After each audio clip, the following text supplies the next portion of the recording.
Hey everyone, Josh here from Fresh Start Customs, and today we're going to be going over this slot machine. It has a movable handle and a removable top, as you're going to see here. This is going to be a different style video.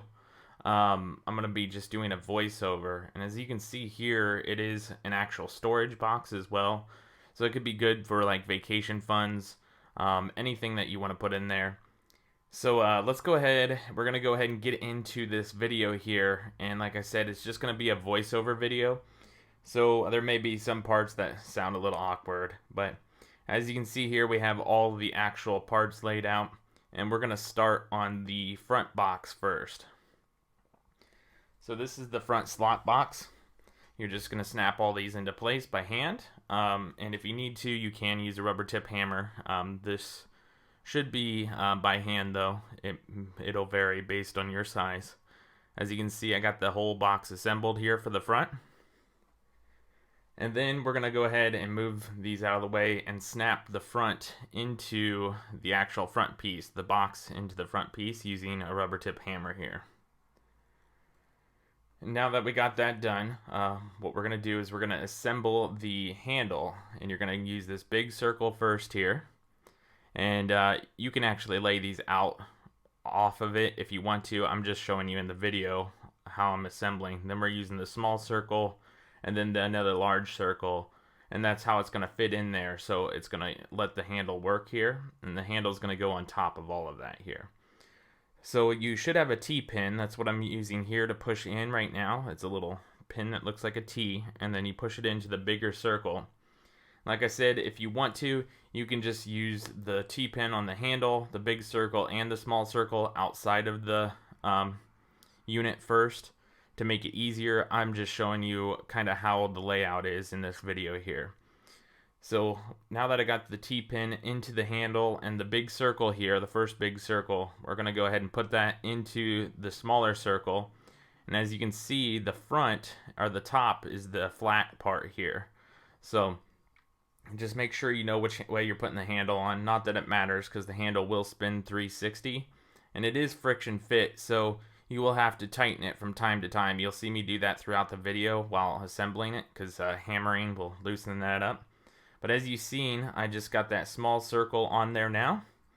That's your centerpiece, and then we're going to put the big circle on last here, and that's going to do that friction fit for the handle to allow it to spin, but yet still be strong enough to hold it into place. And like I said, you may have to tighten that, like I am right there, from time to time to ensure that it moves like this motion here. So we got that all taken care of. That's working good. So we're going to go ahead, move all that out of the way, and then we're going to do the front part. This is the front part you're going to attach to the bottom in the little slots there. You should be able to push it in by hand. If you have to tap it in, you can. And now that I got the front done, we're going to move on to the left side here, as you can see here. You're going to just place that on the side. You're going to line everything up. It may take a little bit to adjust, and then you're going to hammer everything into place. And when you hammer anything, you're going to do it carefully, because the wood is tight, and you don't want to hit something too hard. Now, as you can see, I'm putting the back on now. Same thing here, you just line everything up, ensure you have it all correct, and then you'll hammer it into place. The joints are tight, so you will have to line it up properly first. And same thing with the last part here. We're going to line everything up first. As you can see, I'm taking my time lining it up, ensuring everything's going to sit flush, and then when it hammers down, it's going to suck into place. That's what we're doing here. You can manually adjust the slots if you wish to, but it does take time to do all of that.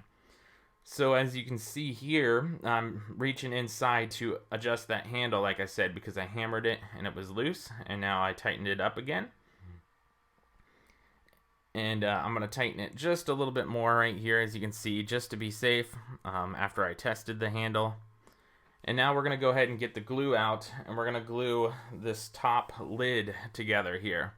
So as you can see on that lid, it might be hard to see on the camera, but there are score lines. You're going to want to glue the lid into those score lines, but make sure the bottom of that inside lid is flush. You see how I just tapped it on the counter?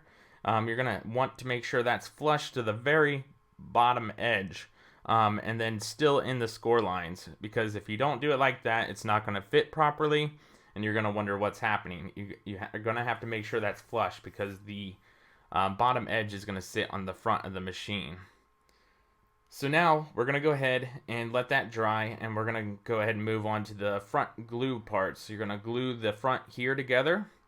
So as you can see, I'm just rubbing the glue in with my finger to make sure it's nice and even. And then we're going to glue this onto the front of the machine here in just a second.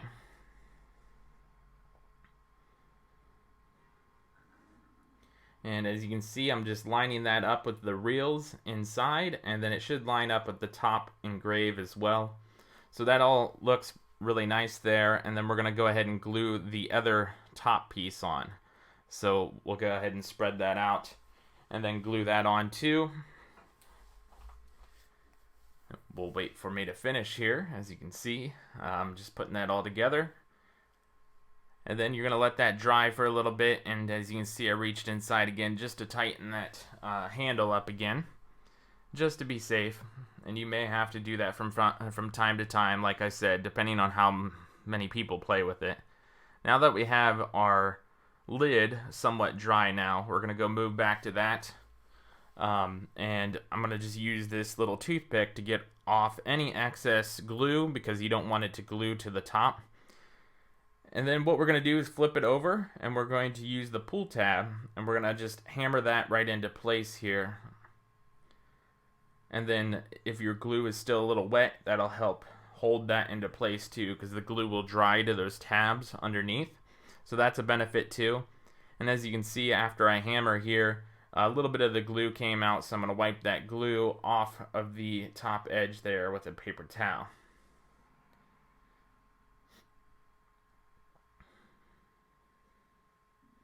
And then as you can see, there was a little bit of glue on the back, but I'm going to wipe that off later on. Here is the pull tab though. And as you see, we're going to go ahead and move back to the actual unit itself, and we're going to go ahead and glue the front tray pieces on here. So we'll go ahead and do a little hyperlapse here of gluing that on, and then gluing the other side here. We're almost done.